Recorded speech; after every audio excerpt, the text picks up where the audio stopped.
tourism department we used to get rewarded every year. Better. Last 4 years. Now we have put up the fire. Total tax is 110 lakhs, sir. So far we have paid 44 lakhs. So remaining used to get rewarded.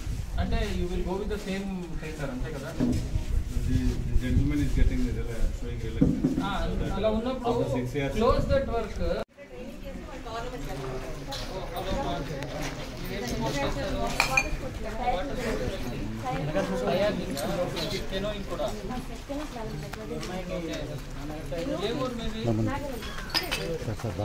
ఎంతమంది ఉంటారు ఇలాంటి వాళ్ళు?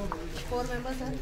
వీళ్ళిద్దరు వీళ్ళ పెళ్ళి ఒకటి ఉంది, ఇంకొకడు ఖేలో ఇండియాలో వస్తుంది కదమ్మా. దీంట్లో ఇంతమంది ఇంటర్నేషనల్ అంటున్నారు, దాంట్లో ఖేలో ఇండియా ప్రపోజల్ ఎందుకు ఫిట్ అవ్వాలి? Last year only she made international sir. అంతకుముందు ఖేలో ఇండియా నేషనల్. నో ఇప్పుడు ఓకే, ఇప్పుడు దీన్ని మళ్ళీ ఖేలో ఇండియాలో అయితే మనకి హ్యాపీగా హెడేక్ లేకుండా డబ్బులు తెచ్చేసేయచ్చు.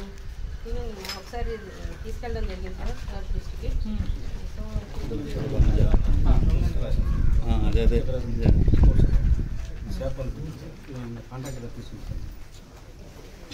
సెమీ బిల్డింగ్ కదా సార్. సో మళ్ళీ మనం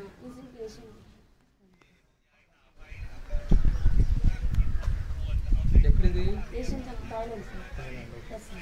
6 months అవుతుంది. మధ్యప్రదేశ్ ఇండోర్ 4 months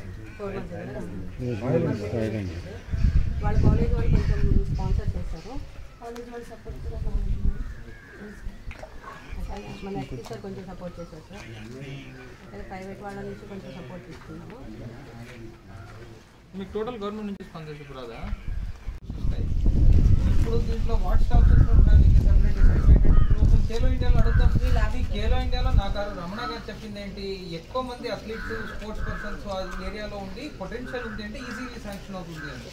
ఇక్కడ they are already doing, she's already has gone to international level అంటున్నారు.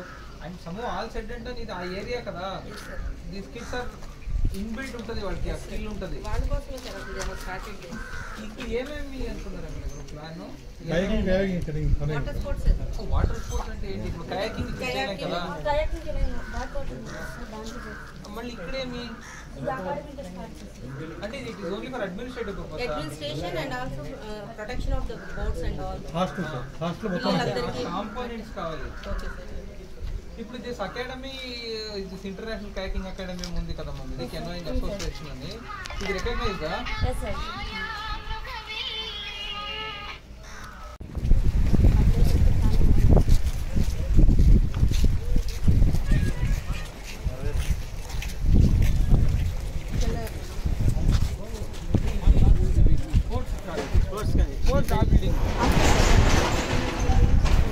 అవనిగడ్డ నియోజకవర్గం కాన్స్టిట్యున్సీ రివ్యూ మీటింగ్ జరపడం జరిగింది. సో కొత్త ప్రభుత్వం ఏర్పాటైన తర్వాత కొత్త ప్రతినిధులు ప్రమాణ స్వీకారం చేసిన తర్వాత సో నియోజకవర్గం పరిస్థితి ఏంటి అని వాళ్ళకి కూడా వాళ్ళతో పాటు ఆరా తీస్తే, నేను కూడా జిల్లాకు కొత్త, సో వాళ్ళు కూడా 5 years గ్యాప్ అయింది. సో దానివల్ల ఇప్పుడు పరిస్థితి ఏముంది, ఏమేమి నియోజకవర్గం డెవలప్మెంట్ కోసం ఏ పనుల్ని మనం ఎలా ముందుకు తీసుకెళ్ళాలి అనే ఒక ప్రణాళికను సిద్ధం చేసే దిశలో కాన్స్టిట్యున్సీ రివ్యూ మీటింగ్ ఏర్పాటు చేయడం జరిగింది.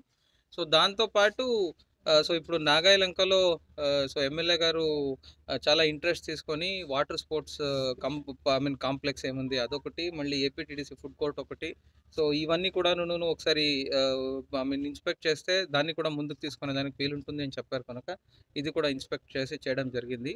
సో దీన్ని సానుకూలంగా దీన్ని కంప్లీట్ చేయడానికి ఏమేమి స్టెప్స్ తీసుకోవాలో తీసుకుంటాం. Thank you.